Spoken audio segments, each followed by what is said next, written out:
Mina ndiyarhalela abantu abafundileyo bake bangicacisele ukuthi the word xenophobic ithetha ukuthini na.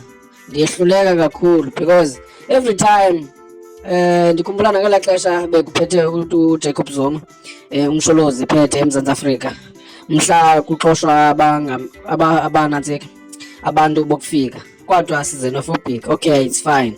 Now uphakela umthakathi ngizomchuna nabanye bangabaholi kanye leaders ze-march and march bakubeka caca ukuthi benza i-peaceful march.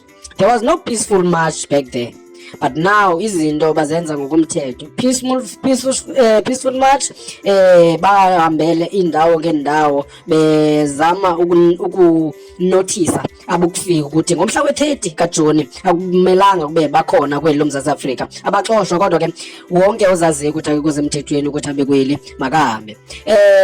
Kuyavela nokuthi ke nabani na nje makasikhwelele then abuye ngendlela esemthethweni, ngoba lo uyakhumbula abantu basimosha njani abantu bathengisa ama-drugs. Nizibonile ii-videos, akho nto mhlawumbi sizawuthi sithetha izinto esinganabungqina bazo. Sizibonile ii-videos phaya kooKing Zoso nabanye nje iintatheli bezikhona around mostly phaya e-KZN naseJohannesburg okanye ke eGauteng province nase-Eastern Cape. Sizibonile ii-videos kuzanywa ukuthi ke aba bokufika babonakaliswe into yoba ke ukubakho kwabo apha akusasiphathi kakuhle nje neze, ngoba kaloku basohlule aba bantu baninzi kakhulu. Abantu if ungababala ubathatha ubabeke bodwa ubaqokelele bonke kwelo Mzantsi Afrika bangayikhuphi iprovince enkulu, futhi hayi nje iprovince encinci. Eyona province enkulu kapha eSouth Africa siyakuthi i-KZN enqinisekileyo abantu xa unokhupha wonke umuntu phaya i-KZN uthi ufaka bona bonke nje ubaqokelele lonke ilizwe laseMzantsi Afrika, ndiqinisekile into bangabeka igcwale kuphuma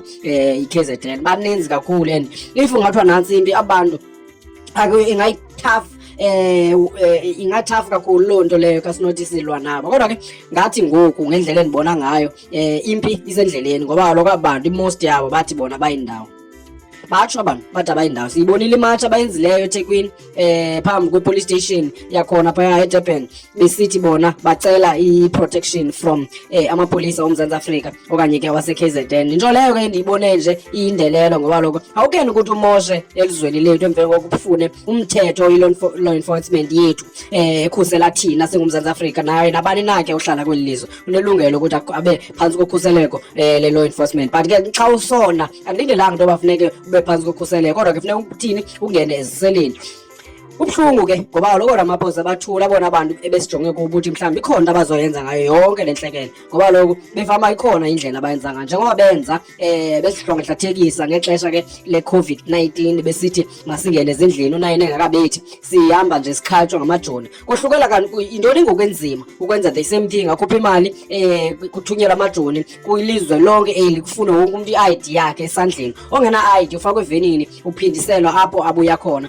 Nankuya umda nansi ayibhoda abantu babuyiselwe emazweni wabo, kushiyeke aba baselungelweni befana bakweli ilizwe loMzantsi Afrika. Abanye bayadimanda bathi bona banoma-24 years belapha kweli lizwe, bathi badimanda ukuthi ke befama bane-IDs. I fail to understand because ufuna i-ID yalapho ubungene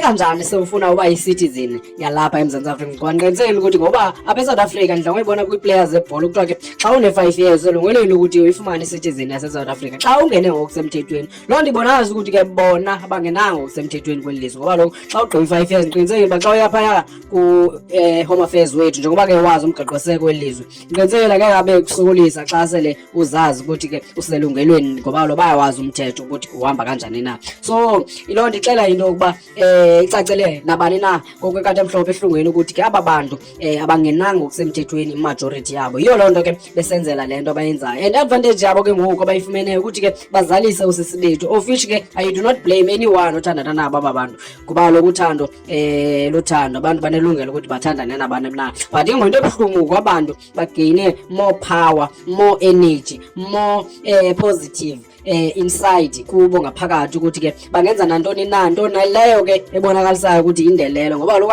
andike ndive mna kusithiwa eNigeria i-high rate of crime iphezulu kakhulu. I think umthetho waphakala mhlawumbi uqinile okanye mhlawumbi imali ingekhoyo andazi. How can bawusuke ngaphi awuze kweli lizwe kodwa ibhizinesi yato othi uzoyikhanda uzokhanda i-drugs? Iyanibhidisa. I fail to understand nje. Ndiyahalela nje ukuthi ndiyazi ba why aba bantu behlukumeza ngohlobo. Yes, sinazo izigilamkhuba zethu ezizikhandileyo zona apha eMzantsi Afrika, but ke ngoku iyandibhida ngoba why bona bezosongezela ezinye izigilamkhuba. Umuntu angahlali endawo ahleli kuyo azikhandele loo nto azikhandela yona xa umthetho wakhona ufokofoko.